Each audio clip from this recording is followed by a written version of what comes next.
The Tipping Point with Mike Tipton is brought to you by Dubby. What is Dubby? Dubby is a clean energy drink that is made to give you focus with no crash, jitters, or angst like those other energy drinks have. They also have no maltodextrin fillers and don't use artificial dyes. Dubby contains vitamins, amino acids, a nootropic, and 150 milligrams of caffeine. W's products are made in the USA in an FDA inspected facility that strictly adheres to GMP manufacturing guidelines.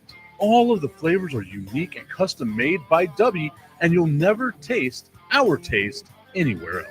The best part about it is they're affordable. W's drinks come out to about $1 per drink, much cheaper than Starbucks or any of those canned energy drinks. To learn more, visit w.gg.com/discount/MRTipton33 and place your order today. Use promo code MrTipton33 and save today. W Energy, be better. What's going on, everybody? I want to tell you about my new friends over at Cleverman. Visit them online at becleverman.com.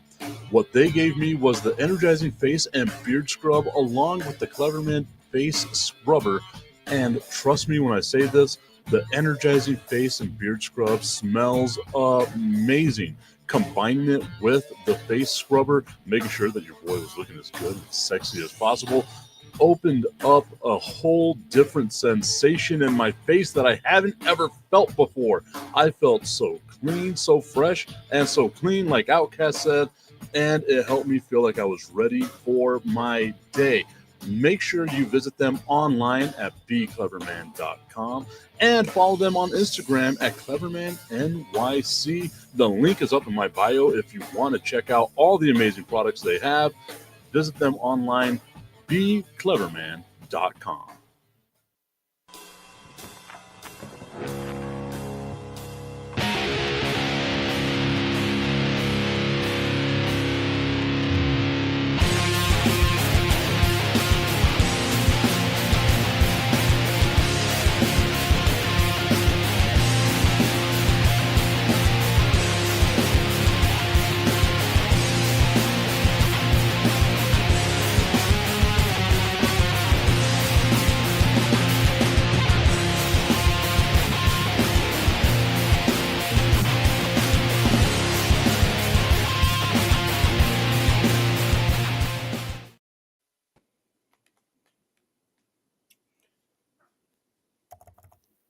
You're on mute, Mike.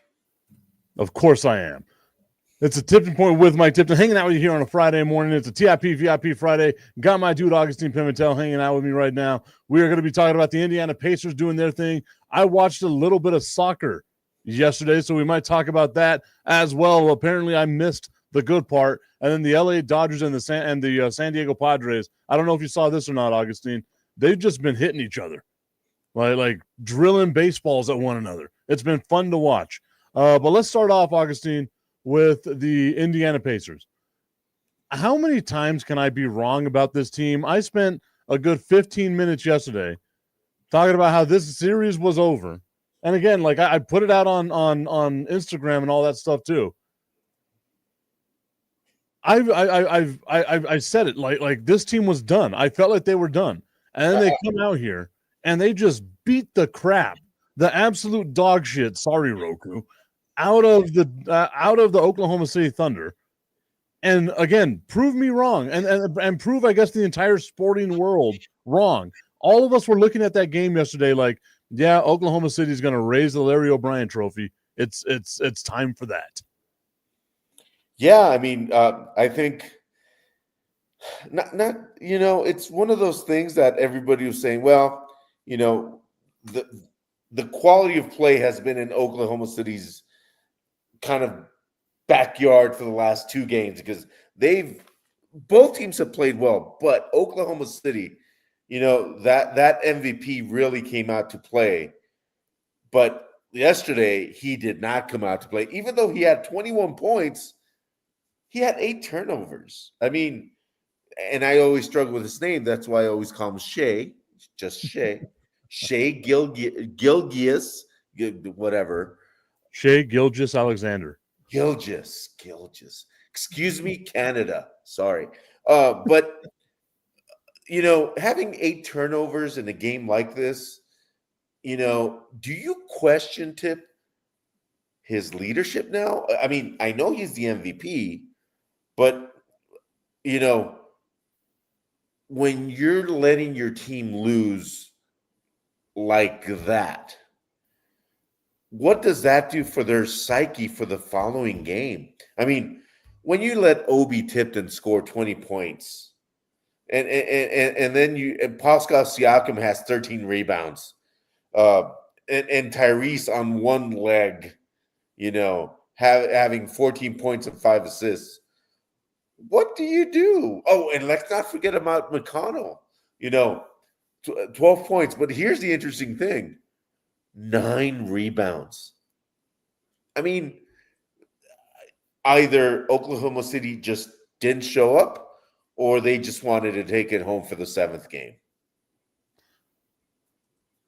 Bistrilla giving us a little bit of his insight here, saying he's believing that the series is fixed to get better ratings, get it up to Game 7, and you get better ratings. I'll talk about that coming up in a little bit. Then he says that it's Shea Butter. If you want to come up with the nickname, it's Shea Butter. So just call him Shea Butter, and everyone will know what you're talking about. Okay, but should I go Shea Butter, like butter, or Shea Butter? That's my question. I'll leave that up to you. I'll let you decide what it is that you want to do, how you want to handle all that stuff. You mentioned the leadership of Shea Gilgeous-Alexander, and for me, I don't think you can question that not going into a Game 7 of the NBA Finals, right? Like, you won 68 games this year. He was the MVP of the league. He's seemingly inflappable at times. It's just that, again, like there is such a thing in basketball, especially as a home court advantage. That arena was electric yesterday. That team came out with their hair on fire yesterday, the Indiana Pacers. They needed that win. There's always a big difference between needing the win and wanting to win, right? They were the dog with their back up against the wall. They needed to perform, because if not, the other team is lifting the trophy of a championship in your building.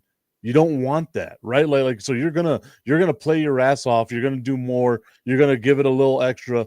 Tyrese Halliburton being able to go out there on one leg, hobble around for a little bit, and then get on the bench because it was such a blowout. Like, those things happen from time to time. And the last time the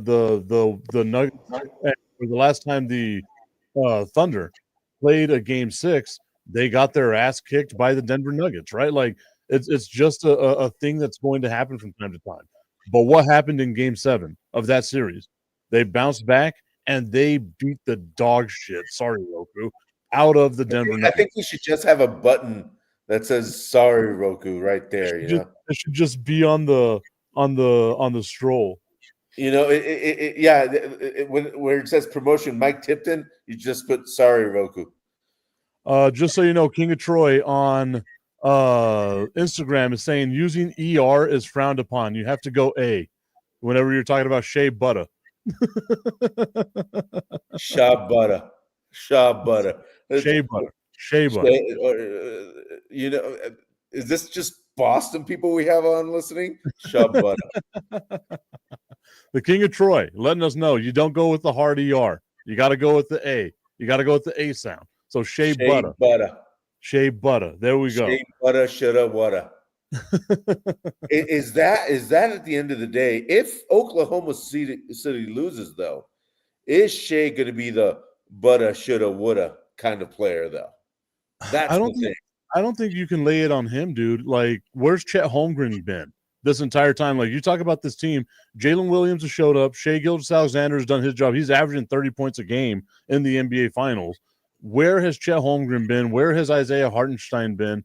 Because whenever they give you anything, like even when they're halfway decent, you get something. In the Western Conference Finals and in the Western Conference Semifinals, people were talking about Alex Caruso. Where the hell has Alex Caruso been? Lou Dort's been playing his defense, but Lou Dort can't be the only one there playing defense. There's a whole team there. If Shea and Jalen Williams are doing what they're supposed to do and they lose, it's all on the rest of the team, man. And Jalen Williams scored 16, but he was cold from the three. He was, I think, 0 for 4 And Uh, that's going to happen, right? Like they'll be one of those random games, and that just happened to be what happened to Oklahoma City this week or to yesterday, as a matter of fact, was they were cold, right? Like I had mentioned it earlier whenever you and I were talking off air that whenever you start a game 0 for 8 like Indiana does, you normally just get you stepped on just right there. And all Oklahoma City did was have like a 2-point lead because they were equally as cold. What yep. happened is Indiana started feeding off that crowd. Tyrese Halliburton hits a three, and then the doors get blown wide open, right? Like that's the way that it kind of goes. You're going to have games where you're cold from three, especially on the road. That's not going to happen again in Game 7. Like I refuse to believe that Oklahoma City is going to play that bad in Game 7, and that Indiana is going to play that good in Game 7. Like right there, they're going to find somewhere in between. It's going to be a close game because these teams have played close games. It's just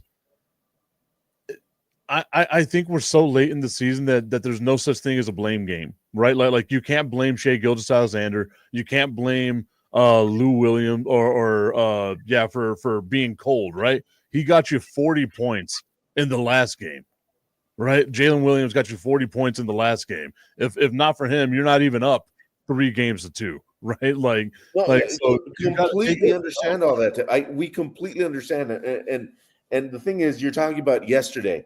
And basketball and sports it's not what you do yesterday. It's what you do today.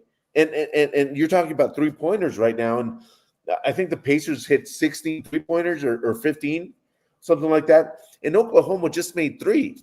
So yeah, that should level out the next game. But yes, we can throw the blame because I mean, on paper, Oklahoma City is such a much better team than Indiana. I mean, but really. they don't play the games on paper. And you say that armed with what knowledge, right? Like Indiana's been playing Oklahoma City punch for punch, fight for fight. Like they've been doing everything that they needed to do. Which everybody is surprised about. Even you, Tipton, were surprised.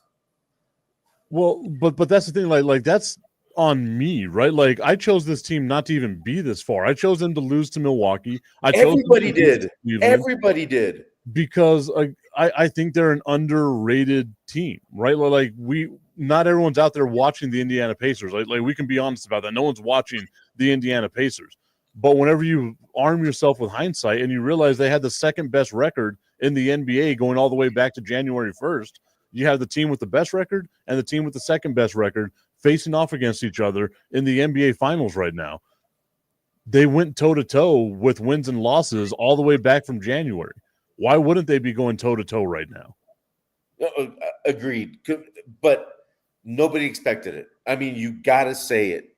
Nobody, not even your buddy, Mr. Stephen A., expected this. And he's on record saying, I didn't expect this, Tipton. Sorry, I tried. And that's the thing that makes this team so much fun, right? Like it's going to suck for them because I think going into Game 7, everyone's going to say their money's on Oklahoma City.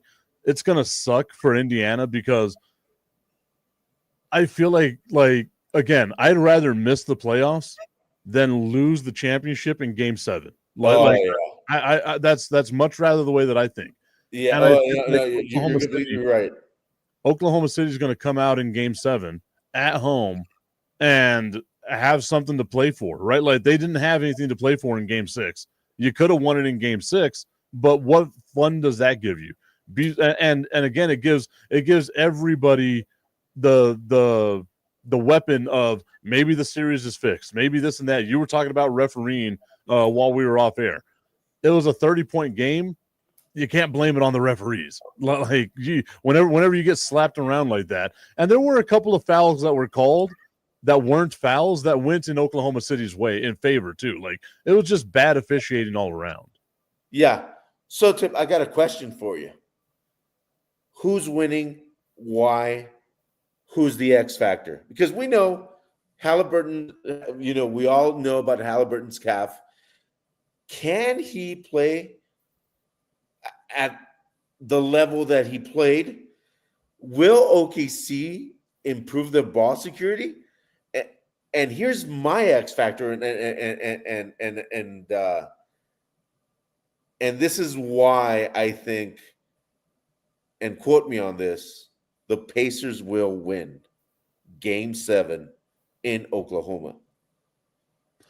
I think if you're going to go off of like what team do you think has more momentum their way, what team has less pressure their way, what team is playing with like house money right now, right? It's obviously Indiana. Like they have, if they lose, they have the built-in excuse Tyrese Halliburton was hurt. If they win, they're going to shock the entire world. If Oklahoma City loses, you had an historic regular season. You were a hot knife through butter going through the playoffs, and you ran into this buzzsaw known as the Indiana Pacers, right? It's still so hard for me, though. It's still so hard for me to pick against the Oklahoma City Thunder because whenever they're on, they're overwhelming. But we've seen the Indiana Pacers make them uncomfortable. The defense the Pacers played, none of us, I came into this series being like the Pacers defense was allowing 140 points to the New York Knicks. Like how are the Knicks offense better than the Thunder's offense is?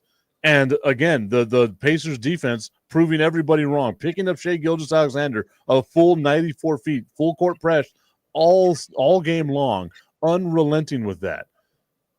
But the home court advantage plays a big factor in this, man.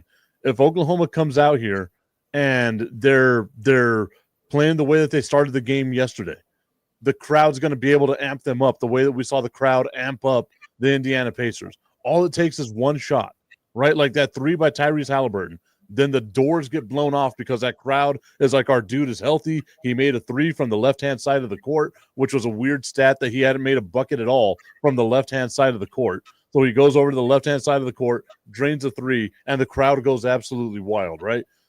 That can happen in Oklahoma City too.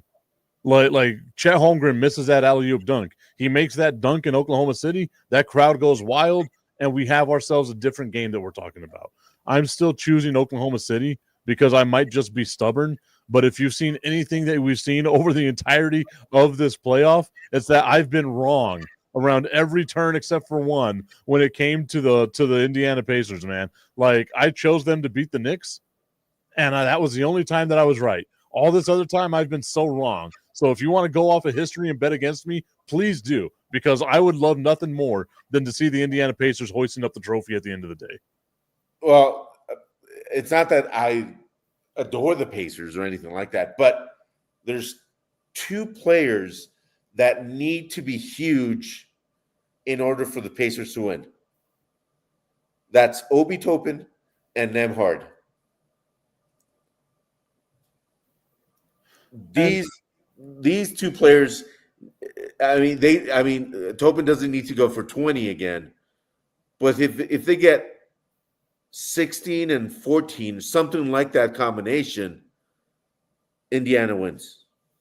Oh yeah, no, and that's the thing, right? Is like everyone said that Oklahoma City's bench was so much deeper than Indiana's bench, but I think it's because people have been kind of pushing Obi Toppin to the side, right? Like they don't think that he's as good as he is. He's been playing out of his mind. Like that's the type of dude that you want coming off your bench and draining shots for you. Like, he has such an ugly shot. He looks like he runs awkward. I don't understand how he's an NBA player. It's like watching Bill Cartwright today. You know what? That's 100%. If people don't remember Bill Cartwright's weird shooting motion that he had, it was the craziest thing in the world. Him and Joakim Noah. I don't know how they made NBA careers, but Obi Toppin, like, you're right. He doesn't need 20. I think if he gives you like anywhere from 12 to 15, you're good. The same thing with Nembhard. 12 to 15, don't get in foul trouble. Just be annoying to Shai Gilgeous-Alexander all game long, and you'll be okay. It's just Oklahoma City. Once again, you're at home, and this team doesn't lose back-to-back games. They've only done it twice all year, once in November, once in April. And once in June. It would be devastating if it happens in Game 7 at home. Like that would be the stuff that you blow up teams for, that coaches get fired for, that GMs get fired for. That's like, there would be real repercussions if they lose in Game 7 at home for the first time since April in back-to-back games. Well, you gotta think about this, Tip. And pressure is a privilege. But here's the thing, and you said it 5 minutes ago. Who has the pressure more on them? Who has more pressure? The Pacers or the Thunder? And the Thunder have way more pressure than the Pacers. The Pacers are playing with house money. They're saying we're not supposed to be here. So we'll just go ahead and win, please. So I think the fact that the bench has been playing out of their minds for the Pacers, they'll get the points and they'll say, if we win, people are going to go, great. If we lose, they're going to go, great. You made it this far. They got no pressure. And like you said, if Oklahoma City loses, people are going to lose their job. So pressure is there. Are they going to be able to handle the pressure?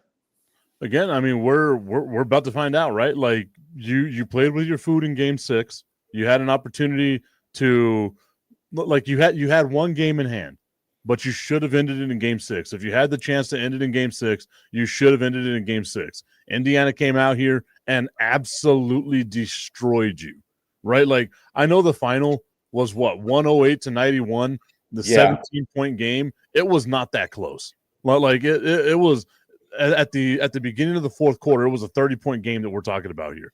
They come out, they slap you around, and now once again, all the pressure's on you because Indiana didn't have the 68-win season. Indiana wasn't the team that everyone saw coming into the playoffs being, this is going to be the team that we're going to crown the champion like they did with OKC. They don't have the MVP of the league. They don't have the league's best defense. They just have a team of gritty players that go out there and do their job, right?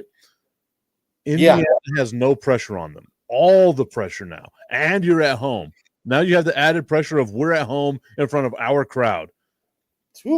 I've told you all before, like, I love whenever you have that feeling that you're the road team and you just get to quiet the home crowd, right? Like that sound of just silence. I love that feeling. And I feel like that's what the Indiana Pacers love too. They just love the like playing spoiler because they've done it all season long. Yeah, they've done it the whole season. And we talked about Toppin and Nembhard. Let's not forget about a player that used to play 50 miles north from here. Yeah. That guy is proving to be one heck of a player in the NBA. He had a double-double, I think 15 and 13, something like that. So if he gives you that kind of output, I mean, you have four guys, really five guys for the Pacers that need to perform the same way, which is McConnell, Halliburton, Siakam, Nembhard, and Topin. If those five get just those kind of points and that kind of effort, it doesn't matter what Oklahoma City does, because if they go that far, I think the pressure is going to be too much in Oklahoma City, and they're done. If this game is close in the fourth quarter, everyone's going to think that Indiana's going to win this game. Like, because Oklahoma saw it. Like again, game one happened in Oklahoma City. You were up by 15 points with 3 minutes left in the game and somehow found a way to lose that game, right?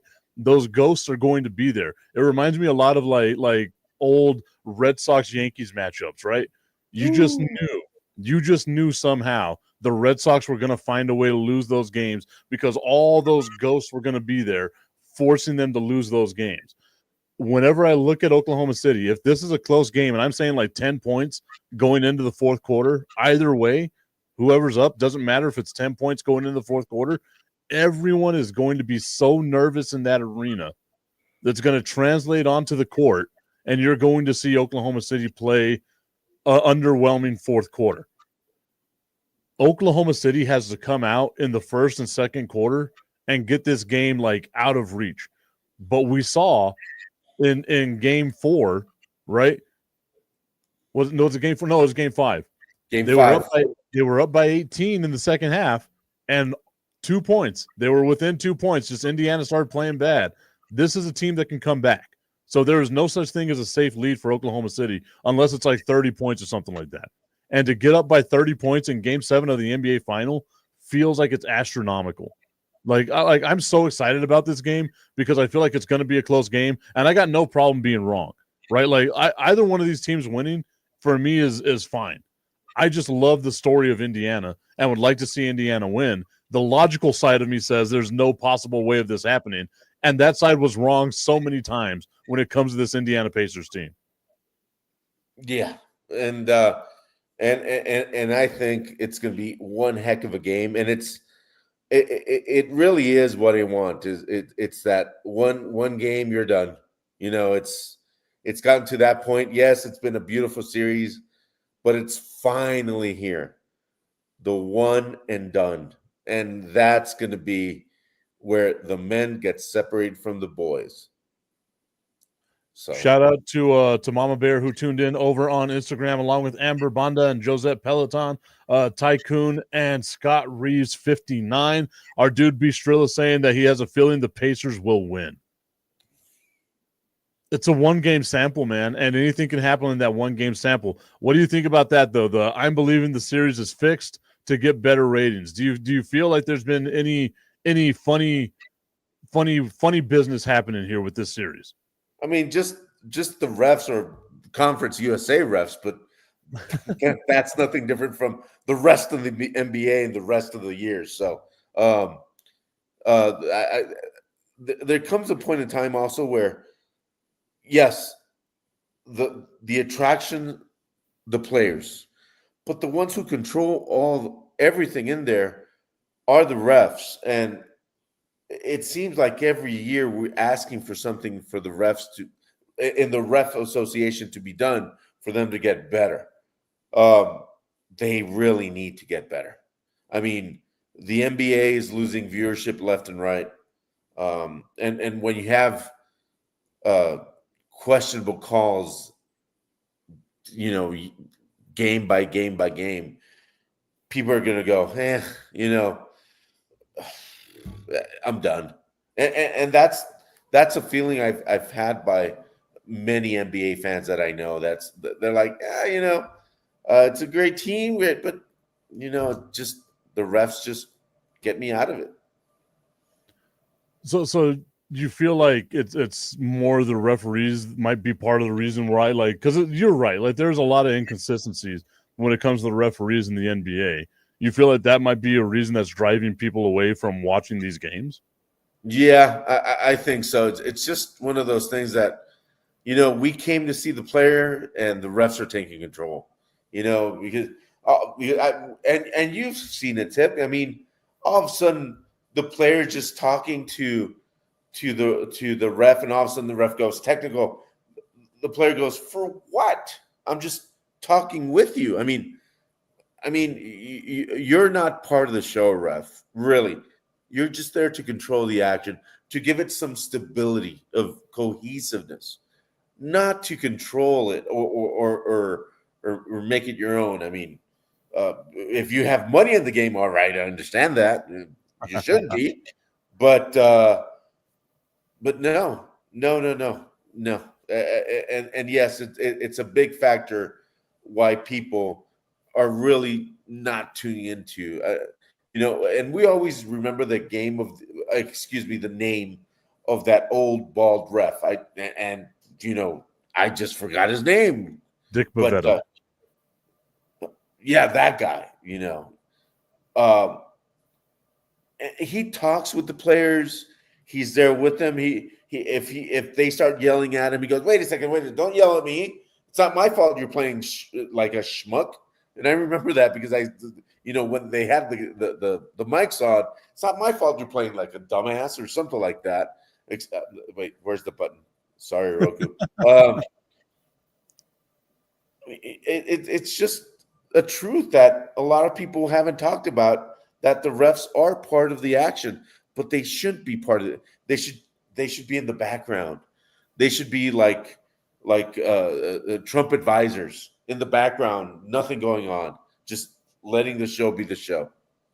No one goes to the games to see the referees. They all go to the games to see the action on the court, the action on the field, the names, the players, stuff like that. The same way that no one tunes into this show to watch me and you, they tune in for just the tip. I just want to put the tip in. It's time for Just the Tip. That would make me uncomfortable. Promise that it ain't too much, but just enough.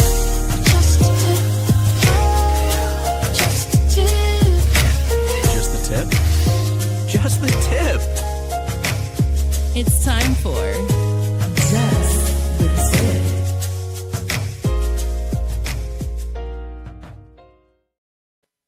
Solo la puntita.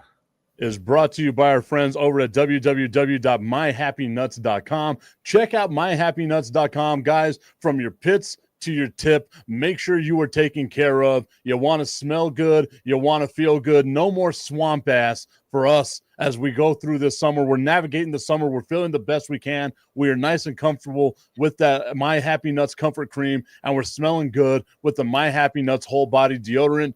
Use promo code Mike Tipton at checkout and save on all your male grooming needs at www.myhappynuts.com. That was a great segue. It's perfect. It was a great Perfect.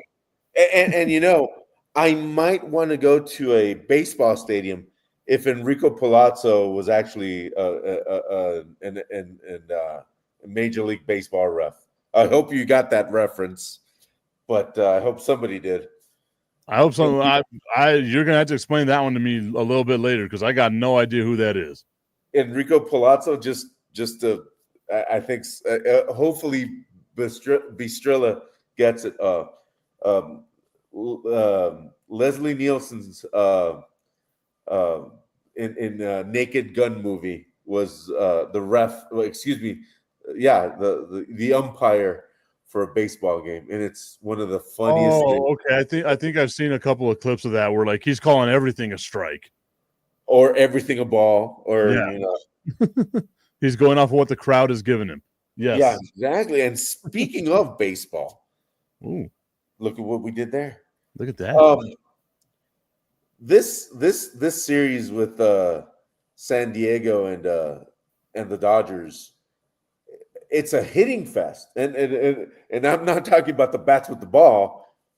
I'm just talking about they're going at each other. I mean, now here's my question: what Ohtani did, going like this,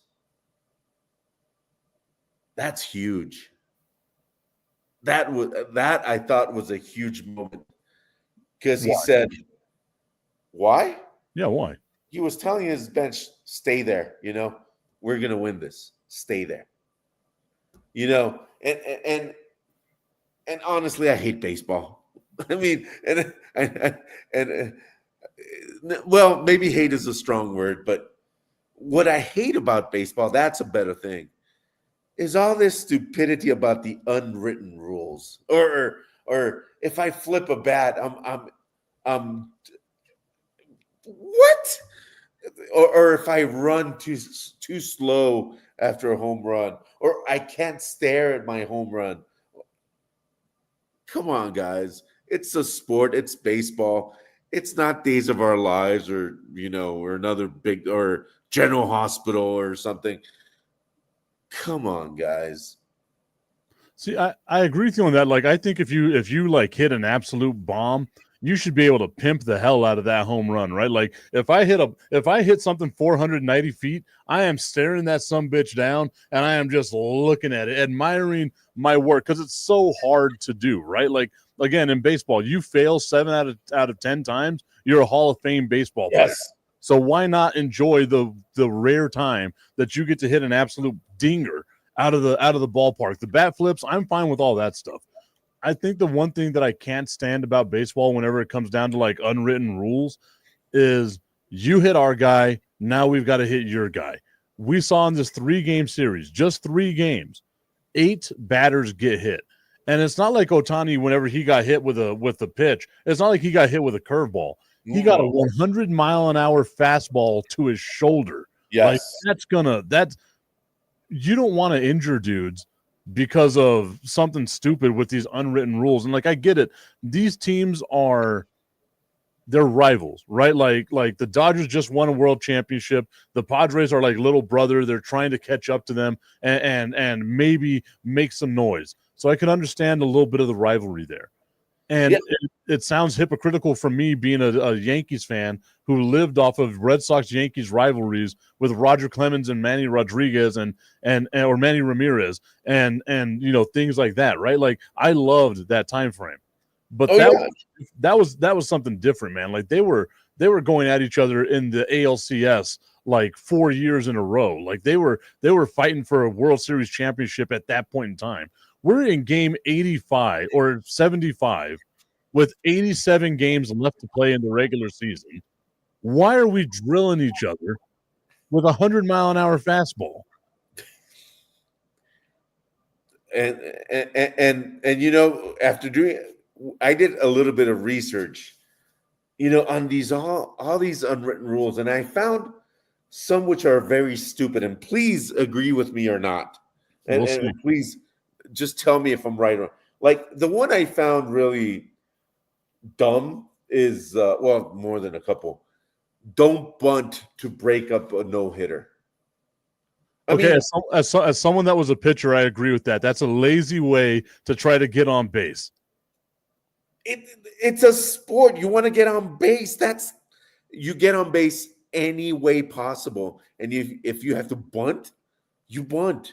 And if it's a no-hitter, who cares? It's a weapon that the offense has against the defense, which has control of the ball.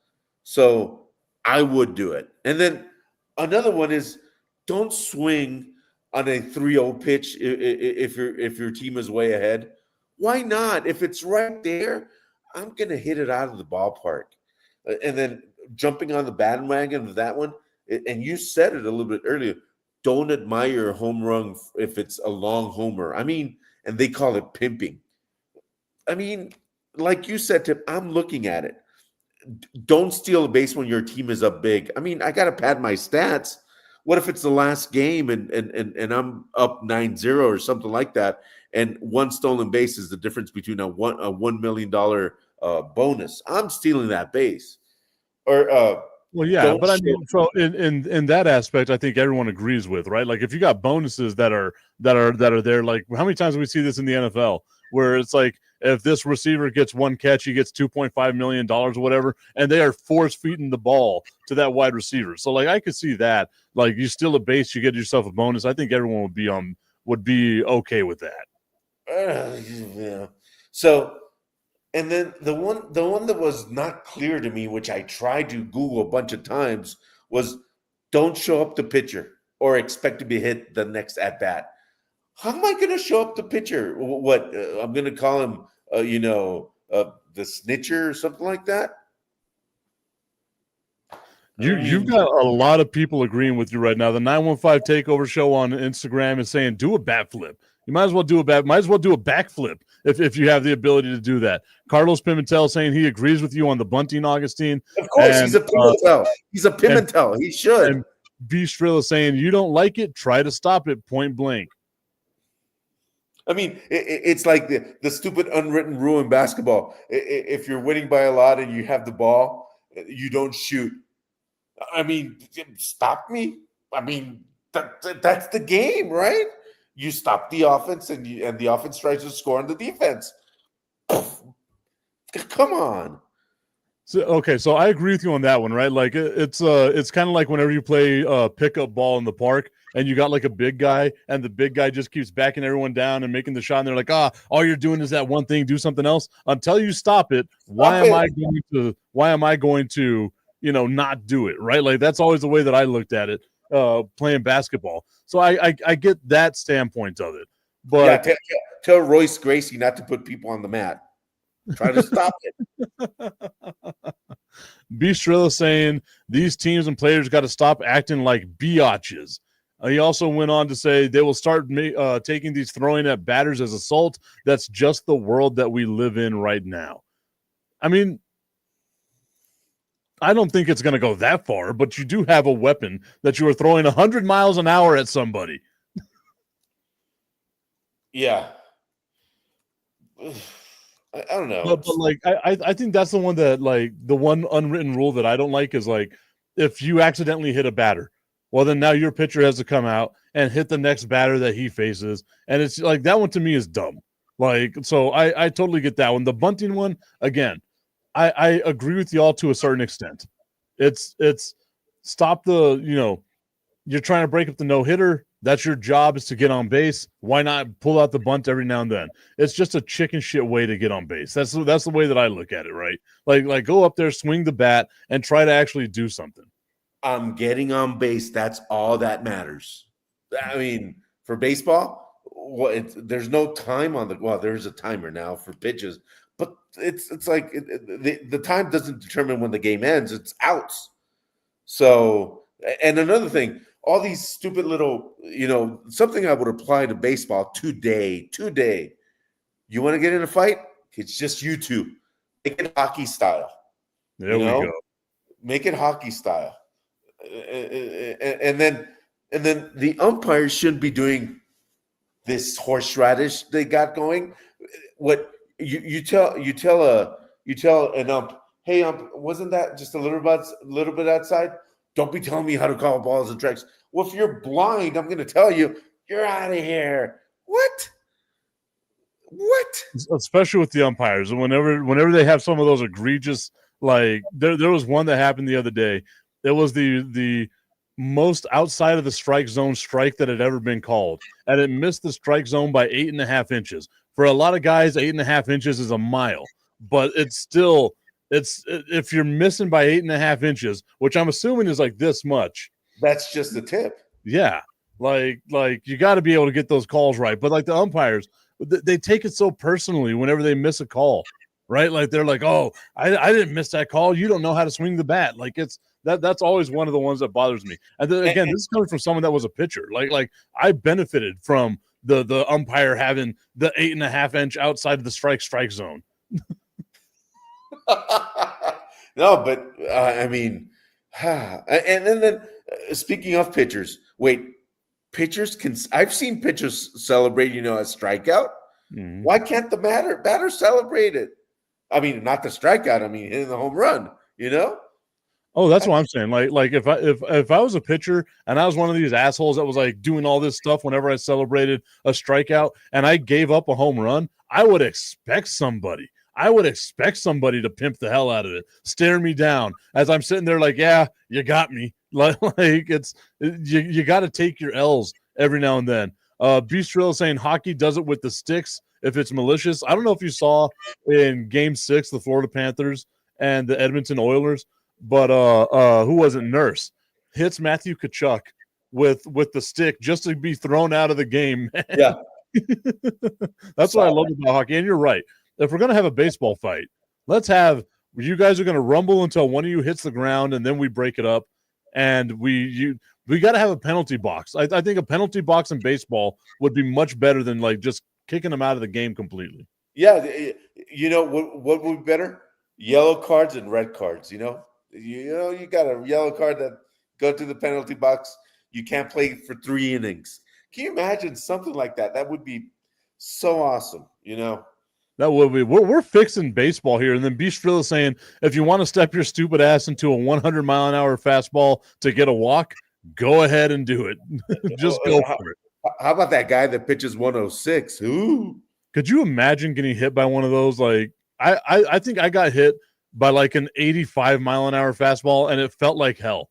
I couldn't imagine being hit like Ohtani yesterday, getting hit with a 100-mile-an-hour fastball, and just being like, no, I'm good. You guys are fine. Just go ahead and go over there. We're good. It's that Japanese food, man. Jesus. I wonder if he bet an over-under on him getting on base in the 9th inning. I got to cut that out with Shohei. He seems like a halfway decent guy. Yeah, if I had $700 million in the bank, I would be halfway decent too. Yeah, but I mean, how much of that has he already lost on like parlays?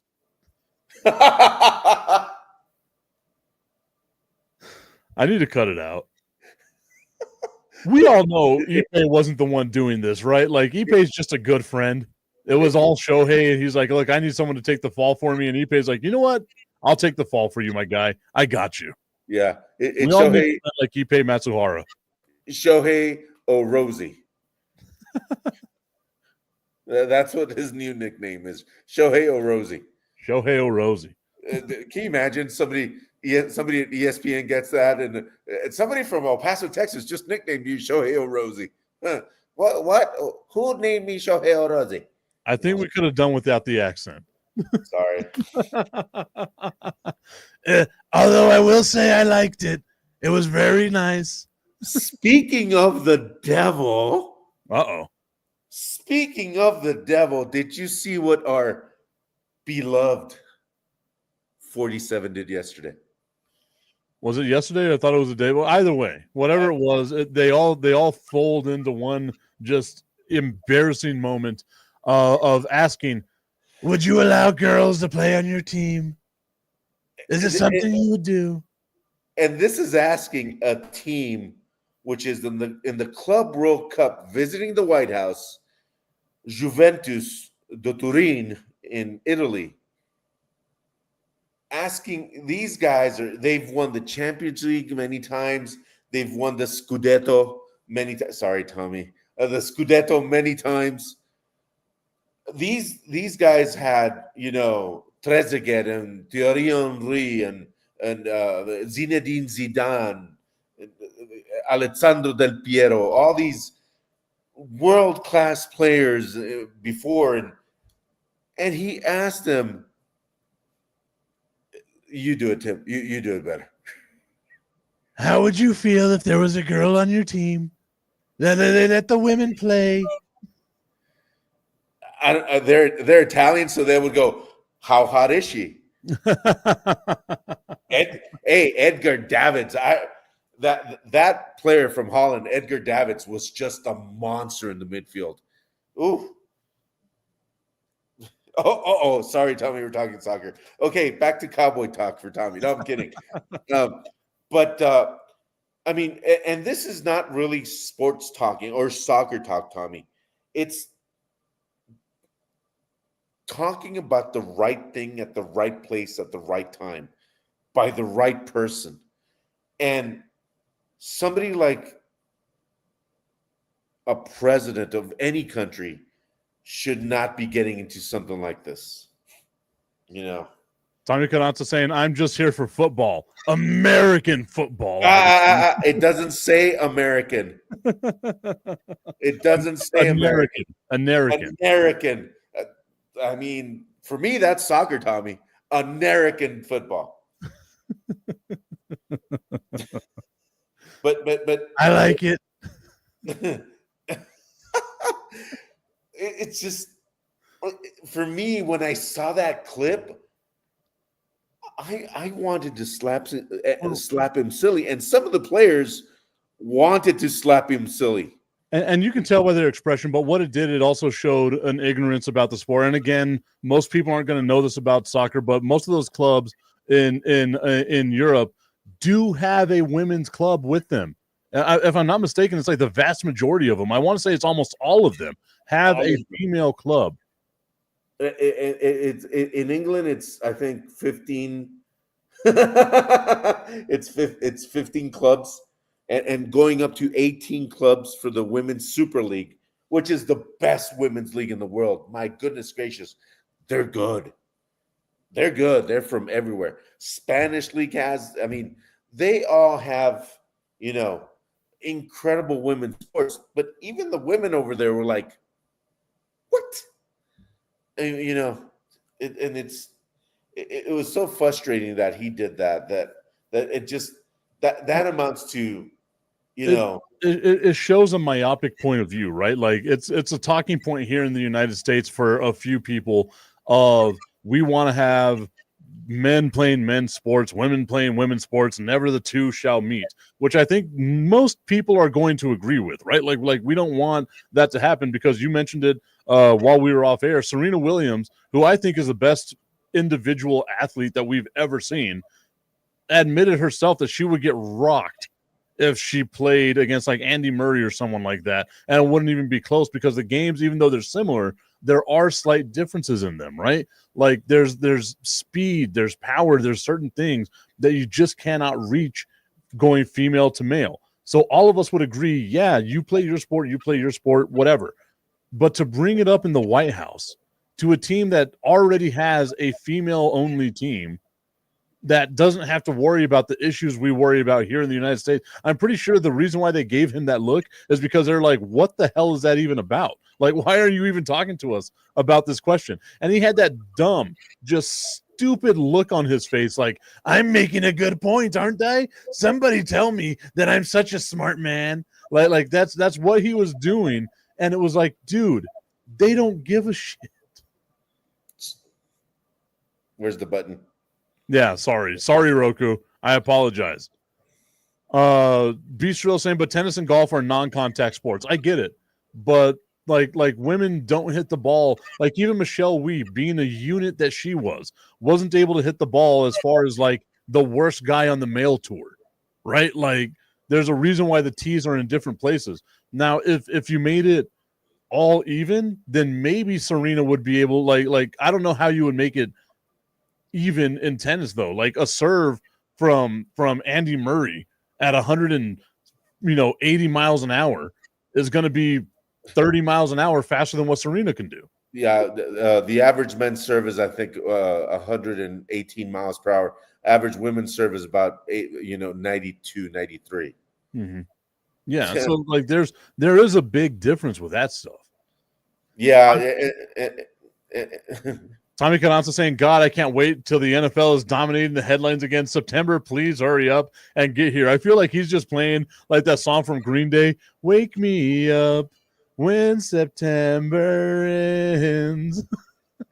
Well, yeah, but hey, Tommy, and I'll say this out loud, and we talked about it about 4 weeks ago. This is the Cowboys' year. This is the Cowboys' year. The bad thing is there you go. I'm not going to let you finish that thought. Look at me having the power that I have to mute your mic anytime I want. That right there is the power I wield. That's I mentioned it before, like with Brandon. I've got to bring back the bench like I had on Fox Sports 1380. Beastrill saying, I disagree with that. I believe Serena could beat a majority of men in her sport. I think that she would be able to beat a lot of men in her sport. Yeah, me and Tipton.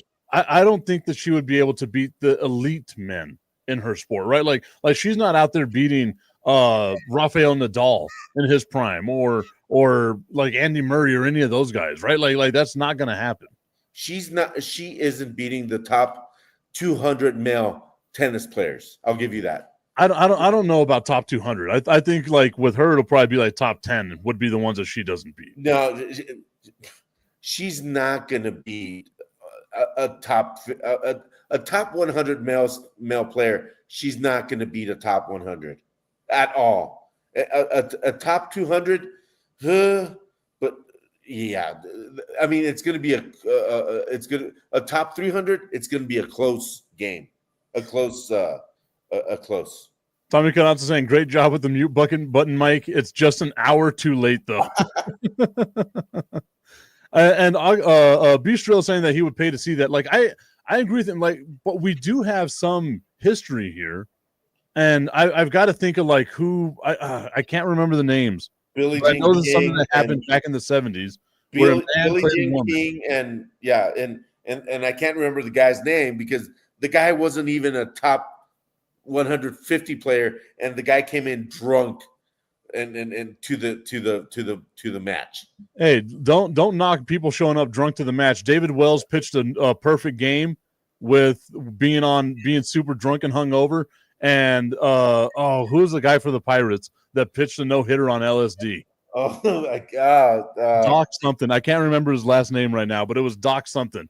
He pitched a no-hitter on LSD. So maybe showing up drunk might have helped him play better. This was the 70s. Let's remember that. No, but it was labeled a big, it was the battle of the sexes. Yeah. There's no battle. I mean, I love women. I mean, 95.75% find me attractive. So I love women. but they're not going to beat me at a sport. Simple. Oh, I can make that happen. How hot is she?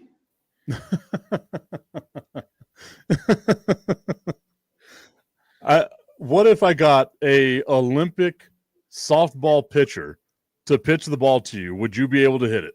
Yes, out of the ballpark. Off of an Olympic softball pitcher, you're saying you'd hit a home run? Yes. In how many tries? First try, it's out of there. I'll just point. I'll do the Babe Ruth. No, I've never been pitched underhand, so I got to see what it looks like. Tommy Canapa saying Yes. maybe Roger should try LSD instead of ayahuasca. I think he's permanently on LSD, Tommy. I really think, and just to backtrack on you, Tommy. Yesterday I was talking to a real life Steelers fan. I mean, there are not many out there, but we were talking about this, and he was like, "This is going to suck. This is absolutely going to suck bad. This is going to suck clean balls." Like I said, I don't see a reason for it. Like, it's 1 year of Aaron Rodgers, who's already kind of washed, and you get yourself a bridge quarterback. Like, I don't know. It seems dumb to me, but it is what it is. It's fine. They'll be the Pittsburgh Steelers and just kind of bad at what they do. Tommy Canazza saying Augustine couldn't hit the ball off of a tee. Her name's T? Well, that sounds that sounds interesting. I kind of agree. Like, I always see that stuff where it's like, no. And again, I've witnessed this firsthand where I've seen dudes challenge a WNBA player being like, oh, I can beat her because I played in college. And she dominated his ass. She dog walked his ass. Like, that is a 6'5" WNBA player. Are you telling me if I got her that you would be able to beat her at basketball? How hot is she? Hotter than you. That's my question. In order for her to, if she's really hot, I'll let her win. If she's not, I'll just beat her. Oh, there you go. That's the Augustine mindset. If she won, it's because I let her win. No, that's if she won, all it's because guys' mindset. That's all guys' mindset. If she's hot, she needs to look good. No. I don't care who you are. Like, I'm trying my best to beat you. I don't care how hot you are. If you're single, Destiny would kill you. Here's how bad it is, Tim. In the fights you were emceeing in, the pillow fights, would they let a guy go against a girl? We could probably make it happen. Would it I don't be think fair? in the ones I've done, no, there hasn't been a guy go up against a girl. Would it be fair? I think it depends on the girl. If it's Stephanie Hahn, she would kill us. Exactly. But no, you said right now that you would be able to beat any woman at any sport. I think what I can do, because I have a great relationship with Jennifer and Stephanie, I will find I know them too. I know a way to get you in the ring with them, and we will film this and we will record it, and we'll just see how well that goes. Let's go. Let's do it. And I know Stephanie real well. I know Jennifer really well. And excellent. We'll have Stephanie turn you into a punching bag. I already look like a bag, so what's different? All right, my guy. And if I get to catch Master Han again and say hi, that would be beautiful. There you go. That's always a win. That's always a win. So I keep winning. Tommy Cananza says he wants to see that. He would just want to see Augustine get beat up by Stephanie Hahn. No, then she'll arrest me. That's the bad thing about this. I'm good with that too. I'm 100% fine with it. However it goes down is how it goes down. Good thing her hubby's a good friend of mine too. So that doesn't matter. You can still be arrested by good friends. It doesn't matter one bit. Looks like you don't have any good friends. Tommy Cananza saying I went to school with Jennifer. That's awesome. The relationships. I love the Hahn family. They're amazing people. All right, everybody. We are up against the clock. Augustine, I want to thank you so much for being a part of today's show. Everyone for tuning in. Remember, tomorrow we're going to be live at Buffalo Wild Wings, 655 Sunland Park Drive. Check out our friends, crushed peanuts. You can get them at Valero's and at Chevron stations throughout El Paso. It's the best way for you to crush your day. We'll see you all later, everybody.